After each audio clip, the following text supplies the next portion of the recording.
If you had to produce for a general viewer one piece of evidence which says yes, evolution is how we got here and how we developed, what would it be?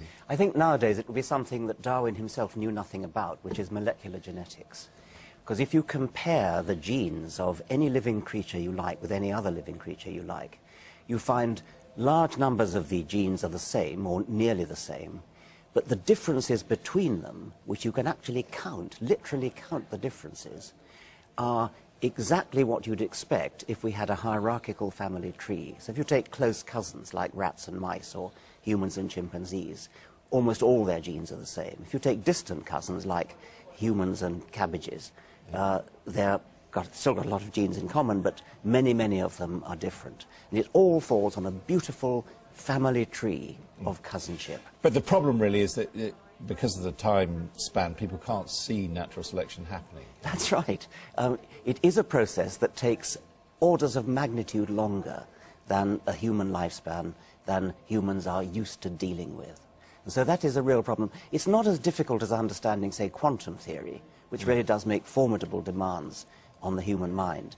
But the sheer time span is hard to grasp, that's true. And as I understand it, you are saying this is a scientific process, an automatic process, that there is ultimately no meaning in the evolution of life. Well, I think that's right. I mean, there's no meaning in the sense that there was no forward planning in it. Nobody sat down and worked it out in advance. It just happened. However, it would be wrong to say that it's random, and I must stress that because it is a very common error. People think, oh, well, if it's not designed, it must be random chance. It isn't random chance either. Natural selection is a supremely non-random process. Is it survival of the fittest? Yes. That's just a little phrase that pithily sums it up. So in that sense, the way we've created our human society, where we look after weaker people, is counter-evolutionary? Profoundly counter-Darwinian, yes. And thank goodness for that. I mean, I think it's a very good thing that we do live in a rather non-Darwinian society. So if you believe everything's determined, why have we structured our societies? Well, I don't believe it's determined in the sense that you can't break away from it. What's happened is that natural selection, evolution, has given us big brains, and our big brains are big enough to rebel against the Darwinian dictates of our heritage. And where does morality, therefore, come from? Well, you can make morality out of a mixture of Darwinian heritage, starting off with things like altruism towards kin, towards potential reciprocators, but then it's filtered through long centuries of culture. So now we have moral philosophy, political philosophy, legal philosophy, the sheer tradition that's built up of being nice to each other and of caring about other people. And a lot of that has come from religious traditions. It probably, I mean, some of it might have come, but I think that's possible to exaggerate that. I think that a great deal of the morality that we all share has nothing to do with religion. And you can sort of see that because, for one thing, it's profoundly unbiblical.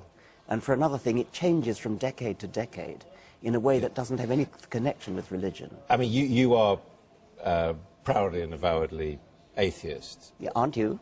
Why is it important? I'm the interviewer, not the... Why is it important, you believe, to have this argument? Because a lot of people would say that in some form religion is a philosophical comfort to people, so why not? Yes, I mean, philosophical comfort, of course, doesn't make it true. The reason I interjected aren't you is that I get a bit fed up with being wheeled out as the atheist, when actually most of the intelligent people you meet are atheist. And I suspect you are you're too. wooing me in, yeah. Anyway, no, but why is it important to destroy, in your view, Well, it's not important to destroy anything, but it is important to get at the truth.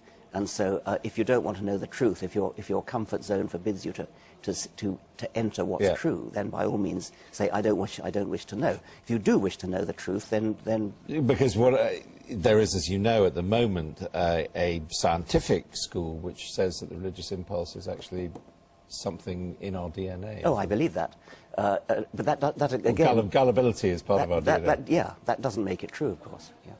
But might it make it necessary to have that sort of... Well, not exactly necessary, because plenty of people manage to do without it, but it is certainly possible that it does give psychological comfort. It gives the reverse as well. I mean, if you look at people who are afraid of dying, if you look at sort of most hospitals, you'll find that many of the people who are the most afraid of dying are those who think they're going to hell, or think that they might.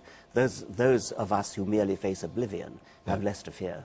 Now, what about, I think you call them the pre-formationalists, I mean, those people who say, well, yes, this wonderful scientific system works, but actually, in some way, it could have been conceived by a superior being. I mean, this was the argument that Goss made back in the 19th century, that as it were, the fossil record and everything else was created by God within 7 days. I mean, that could be true, couldn't it? Well, it could. I mean, as Bertrand Russell said, it could be true that we all came into existence 5 minutes ago, complete with holes in our socks and hair that needed cutting.